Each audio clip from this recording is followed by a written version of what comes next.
Now that we have learned the necessity of good planning in the last chapter, we will discuss starting the lesson. Hattie begins with the climate of the classroom. I want you to take a moment and think back to your school days, kindergarten through 12 or college. Your teacher asks a question that you are sure you know the answer to. You raise your hand and you are called on, and you proudly give the answer. Then you hear your classmates giggling and see the confused look on your teacher's face, as if she is asking you, what could you be thinking of? Is this the climate that our students should expect in our classrooms? I hope not. Hattie explains the classroom climate is one of the most critical factors in promoting learning. The environment in the classroom is based on the teacher's ability to control behaviors, smooth transitions, and lack of downtime. However, the climate is also affected by the student-teacher relationships. Students and teachers should expect and get a classroom that includes care, trust, cooperation, respect, and team skills. These goals can be set during the first few weeks of school. The beginning of the year should revolve around teaching rules, expectations, and procedures. Many of our students will need to be taught how to work in teams and taught social skills. A very important social skill in the classroom is the acceptance of making mistakes. We all learn from our errors. Teachers need to set the example and also teach students the correct way to react to others' mistakes. Mistakes are a chance to learn, not a time to embarrass or stifle the desire to learn. Positive comments and support can be taught to our students. Support and the willingness to help the student that does not understand. These are lifelong skills that need to be taught at all levels. In 2002, Brick and Schneider concluded a 7-year analysis of 400 elementary schools. They found that the schools that had higher levels of relational trust also had greater improvement on standardized tests. This relational trust includes the whole school community, administration, teachers, students, and parents. Think about the schools in your community. According to this study, the higher performing schools are those with strong school-community relationships. This trust also includes the teacher-to-teacher relationship. Teachers within the school need to know that they are respected in their school. Teachers that take the lead to make improvements should be respected, and teachers should trust each other. Again, is that going on in the higher performing schools in your community or the lower performing schools? The climate of the school is based on these relationships. Teachers love to talk. Well, why shouldn't we? We have a lot to say, and we are the experts, right? Teacher talk has been shown to produce the lowest student engagement in classrooms. Teachers are reported to talk 70 to 80% of the day on average. In classrooms where there is less teacher talk and the instruction is challenging and demanding, the at-risk students have the greatest benefit.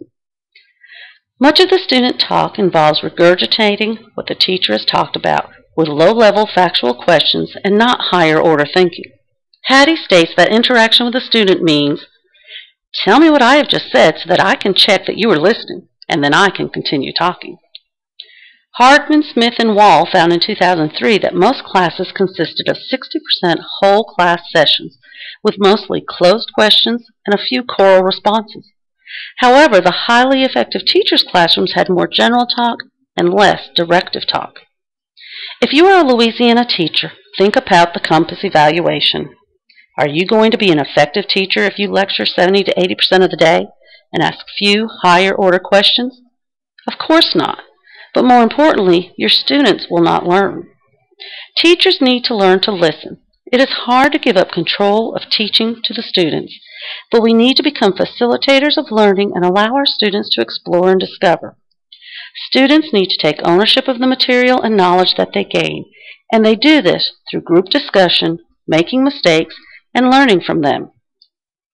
As the saying goes, if at first you don't succeed, try again.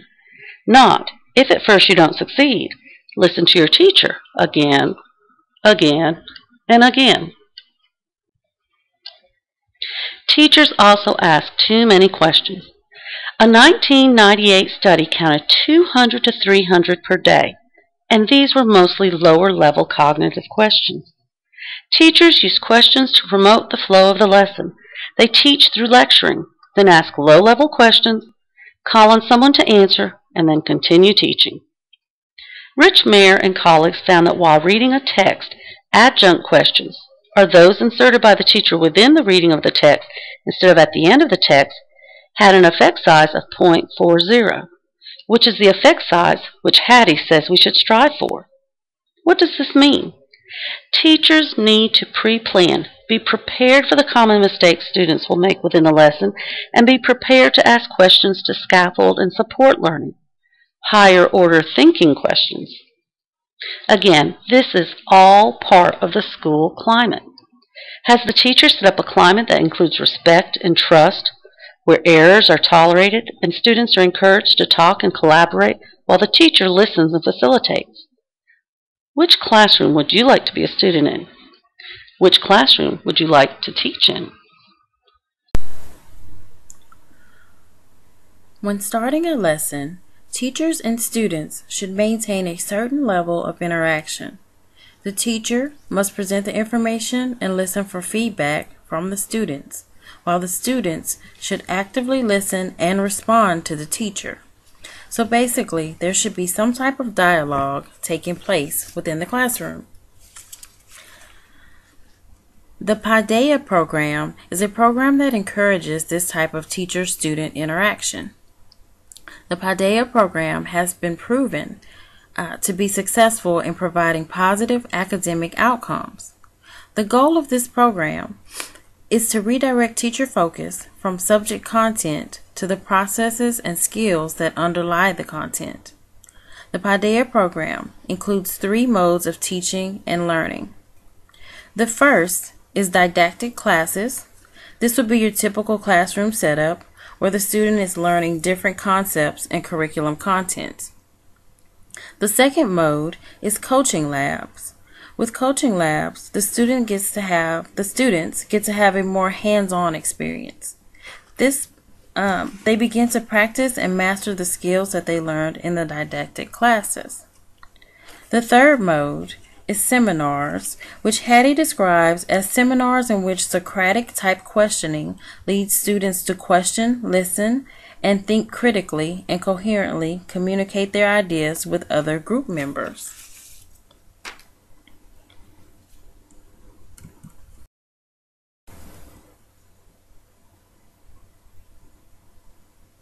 The successfulness of the PSYC program was examined by introducing the program into 91 schools within the same school district. During the 5 years that it was implemented, the schools who participated in the program had a more positive school and class environment than the schools in the district who did not participate in the program.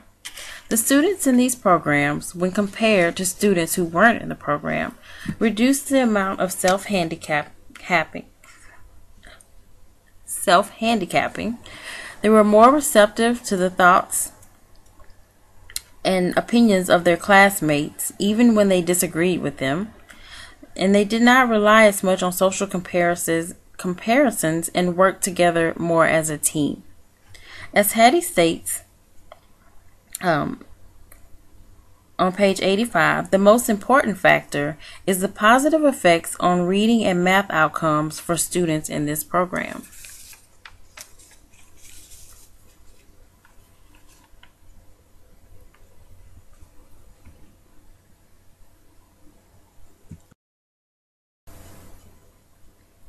Programs like the PSYC program tend to focus on 3 levels of achievement outcomes. The first is surface knowledge. This is needed to understand different concepts. So in a sense, this is your basic content. For example, if you're using flashcards or study cards, you are taking in the basic content. You have the question and the answer. So the surface knowledge is basically the answer you get. So it moves on to deeper understanding. And this is when students begin to relate different ideas to each other and extend these ideas to other understanding. So you move from just being able to identify the question and the answer to understand, how did I get the answer? So what's underlying that surface content. And then there's conceptual thinking. And this is when the student combines the surface knowledge and deep understanding, which provides concepts that they can build on with new ideas and related topics. So you move from how did I get the answer to how can I use this information that I've learned in other areas.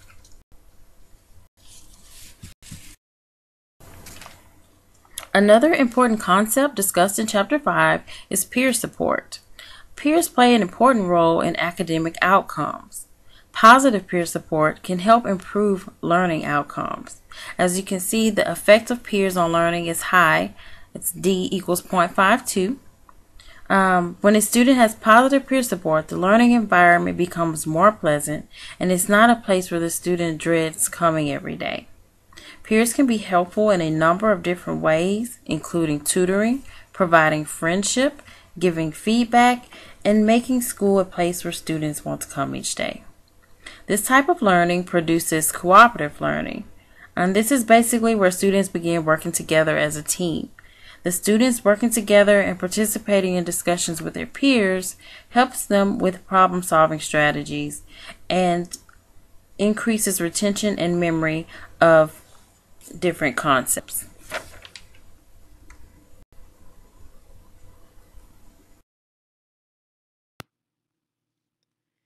We love to label in the schools. Think about the number of different labels.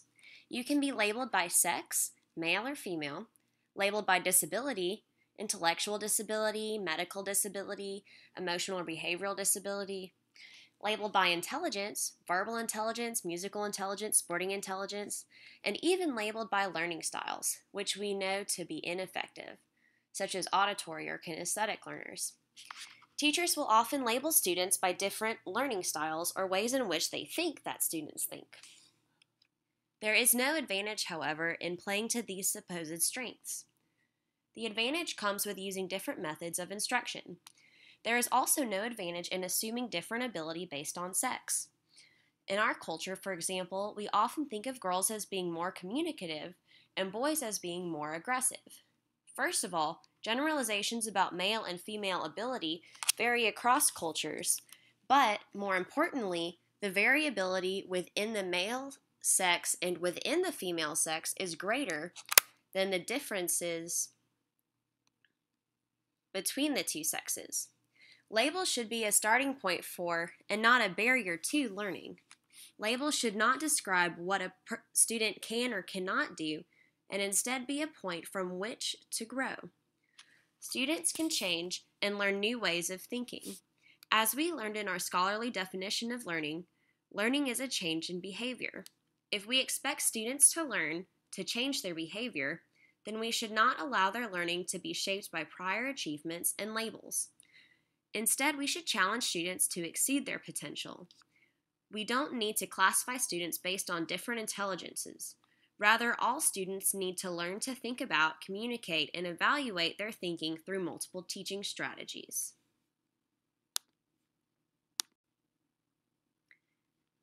Hattie reminds us that teacher expectations have an effect on student learning. Having been in classes before, you might assume that teachers have different expectations for different students based on prior achievement or experience. Hattie teaches us, however, that most teachers have generally high or low expectations for their whole class, or all of their students as a group. Students tend to meet whatever expectations teachers have, whether high or low, and are affected by labels of prior achievement or tracking. Therefore, teachers must be aware of how their mind frames and beliefs create expectations which affect student learning. Achievement is changeable. In order to effect change, teachers must emphasize effort and progress rather than any ability that prior achievement or a label may suggest. Teachers should focus on the growth of all students and be accountable for each student's learning in spite of whatever labels they may have. Expectations for students must be challenging, appropriate, and checkable. Students set their own expectations too high or low without the confidence to meet them. They often try for the maximum grade using the minimum effort, otherwise known as the Minimax principle. Instead of letting students rest in this safe zone, Teachers should raise expectations, allowing students to take chances and make mistakes, creating opportunities to exceed potential. When deciding on a teaching method, teachers are often caught looking at the similarities and differences of the methods rather than evaluating the effects of the different methods on student learning. Different methods often produce different learning, and it is the effect on learning, not the method, that is important. Think about a time in which you had a difficulty learning a task. For me, I had a difficulty learning how to tie my shoes the way my mom taught me. She kept saying something about only having one loop with one string and then going over and under with the other string. No matter how many times she repeated the same instructions, no matter how hard I tried, I just wasn't getting it. I had to try a different method, starting with 2 loops, in order to learn. This example illustrates that there are multiple different teaching strategies. When one strategy does not work, a different strategy is needed, not more of the same. According to Hattie, successful methods of teaching usually involve peer influence, feedback, clear intentions and criteria, multiple teaching strategies, and both surface and deep knowledge. Successful teaching strategies, which include these aspects, are acceleration, reciprocal teaching, problem solving, and self-verbalization or self-questioning. In learning new ideas, students should first be taught skill development and content, then how to connect and group these ideas into new schemas, and finally how to regulate this exploration of ideas and learning on their own. If students' learning does not change, then teachers' teaching must change. Teachers are activators. They bring about change. Teachers are also responsible for evaluating the changes they make or their effect on student learning. The focus of teachers should be on their impact on student outcomes rather than completing the course curriculum. In order to successfully start a lesson, as is the focus of this chapter, Hattie suggests to start with the intention of the lesson and what success might look like at the end of the lesson, possibly using a rubric.